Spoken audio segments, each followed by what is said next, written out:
Have you ever tried to lose weight, but you're just not getting the results? Or maybe you've clicked a video like this, and then watched a different one, and another one, and another one, but your behavior doesn't actually change. In this video, I'm going to give you the top 10 tips for weight loss to help you change your behavior. Let's get into the first one. Tip number one is going to be setting clear goals. There's something called SMART goals. Specific, measurable, attainable, realistic time frame. If you set a goal to lose 10 pounds versus saying I'm going to lose 10 pounds in 3 months, versus 10 pounds in 3 months and I'm going to do it by working out, versus 10 pounds in 3 months and I'm going to do it by working out, and I'm going to make sure if I don't do this, I'm going to enter a competition, so I have to post myself as is. The more specific you make your goal, the higher chance you have of succeeding. Another great way to double down on your goals, especially when you just set them, is by telling someone that you trust. Don't tell everyone, because you can't trust everyone. Tell someone that you can either see helping you along your journey, or someone that you feel can maybe go along with the journey with you. When I lost 100 pounds, I told my best friend after I lost 50 pounds, I went and seen him, and he was like in total shock. He lost the exact same 100 pounds. We were 300 pounds together, and now we're like 185 to 200 together. He's around 6'3", Jack 225. I'm around 185, calm and cool, collected. There's two different body types that you can build. You don't have to aim for it to be this jacked Hercules version of yourself, but if you need to at least walk by the mirror and not get upset. Because I know when I was 300 pounds, I used to walk past the mirror and be like dreading it, like I don't want to see myself with my shirt off. For tip number two, we're going to go to visualize your success. Just imagine what you would look like in a year from now, 6 months from now. See what that version of you would look like, and use that to drive you every single day. Every day you're not going to feel like working out or being motivated to work out. This is why having this clear set goals and direction and trading motivation for discipline will take you way further along your weight loss journey. Being disciplined in fitness will help you in all areas of life. It's not going to be just one thing that improves, it's going to be all areas around you that improve. So being able to visualize your success and spend a few minutes a day just envisioning the person that you know you're going to become, this will go a long way when trying to achieve your goals. Visualization can increase motivation and reinforce positive behaviors. Tip number three is going to be create a plan. This is different than having just a goal. A goal is what you want to achieve. The plan is how you're going to achieve this goal.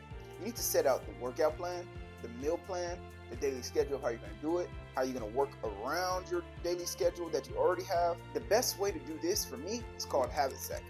Every day, just add a different habit. Start by adding a gallon of water, then add steps, then add meal preps, then add workouts, and then just keep stacking the habits and keeping the habits, so along your journey, you make these tiny changes that get you remarkable results in the long run. I know for me, when I didn't have a plan set, it makes it way harder to achieve my goals. Anyone who creates a step-by-step plan and put the actionable steps behind it will always achieve their goals, especially if their plan isn't flawed. So make sure that you create a plan that isn't flawed. What does this mean? If you work from 6 a.m. to 4 p.m., don't put your workout at 12 p.m. because you know you're going to miss it. So make sure you optimize your schedule to work with the schedule you already have. Having a detailed plan reduces decision fatigue and keeps you right on track. Which leads us to the next one. Track your progress. Keep a journal on your food intake, your weight loss, even your exercises. If you don't know what you're doing or your progress that you're making, you have no clue if you're going in the right direction or the wrong direction. They say a journey of 1,000 steps starts with a single step. But what they forget to mention is that if you go the wrong way, it's still 1,000 steps. And now you have to come 1,000 steps back the other way. So make sure when we're tracking our progress, we're understanding that we're going the right direction. You hop on the scale a week later and you're 5 pounds down, you may have lost weight too fast and you could have lost some muscle. So don't be a victim of the scale and actually learn your body. Tracking helps you stay accountable and identify what you need to adjust. Always pay attention to what you track. You can download apps such as MyFitnessPal or even an app called Heavy for your workouts. I'm not a sponsor, I'm not leaving any link in bios, just totally giving you free apps to go use that I use personally. If you want someone to make the meal plan and workout for you and give you the step-by-step process to get you through this so you don't have to think about it because you know that you won't do it if someone doesn't make it for you, go to the link in the description right now. I'll make you your own meal plan and workout and get it personalized to your needs. And by doing this, it's going to lead us into the next one. Build a support group. Having someone that's been through what you've been through or going through what you're going through is going to give you the ultimate boost of success. In fact, 80% of people who lose weight gain it back. And you know why they gain it back? It's because they don't have someone keeping them accountable. Surround yourself with people who support your goals. Join a fitness community. Join a fitness gym. Join anything around you that can help you succeed.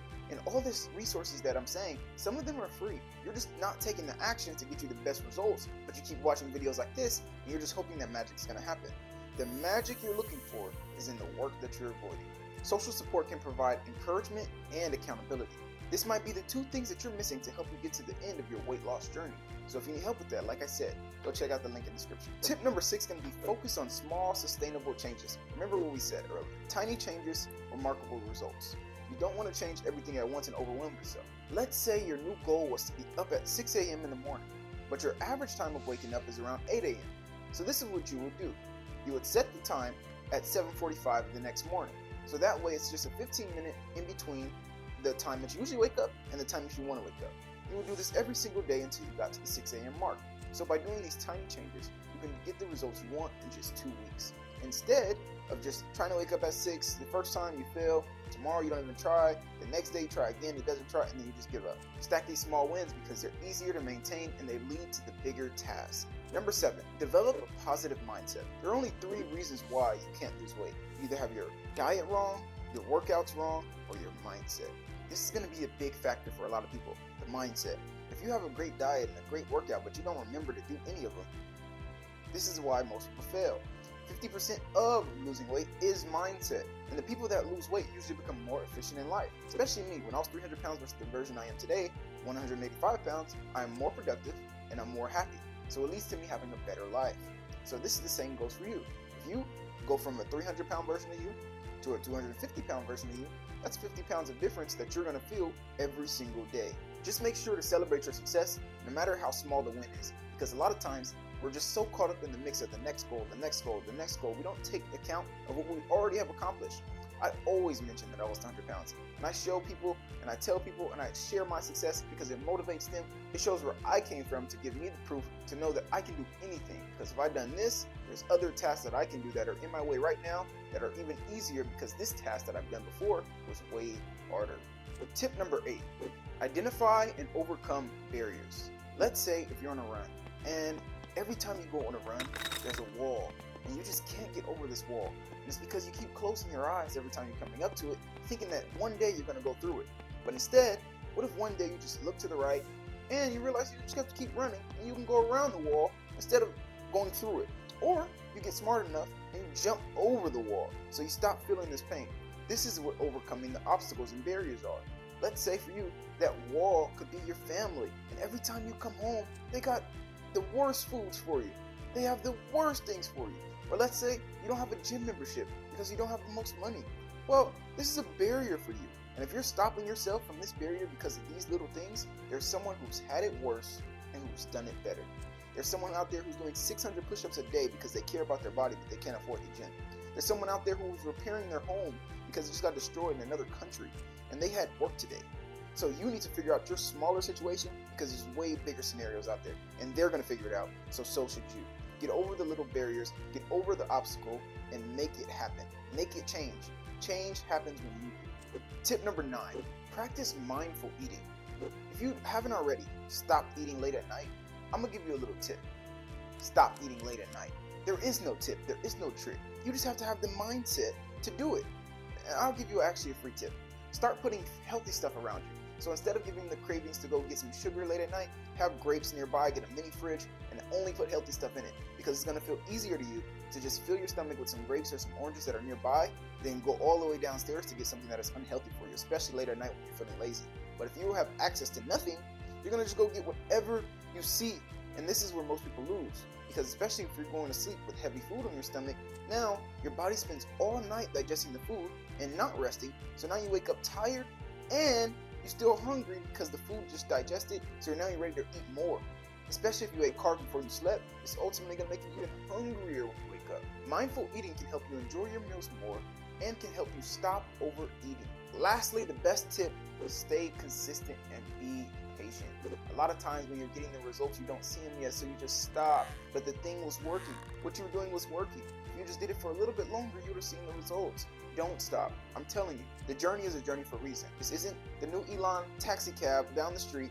This is your journey. It's going to take a long time if you let it. But I'm going to tell you this tip. The longer you take, the longer it takes. Like I said, I lost 100 pounds in 1 year. That could have took me 6 years. I could still be 400 pounds right now. I could be 500 pounds because I just gave up and I could be on one of those shows. That was one of my biggest fears. I never wanted to end up on one of those shows. And I was like, yeah, I cannot. I'm 16 at 300 freaking pounds. This literally sounds like some Weight Watcher status stuff. And I just didn't want to deal with it. So I became consistent. I became the best version of myself. I can now be proud to look at myself in the mirror. I'm still striving for more. I now work harder than I did when I was losing weight. And I already achieved what I wanted. This is how you have to be. Stay consistent and be patient. And remember, don't just be fit now, be fit forever.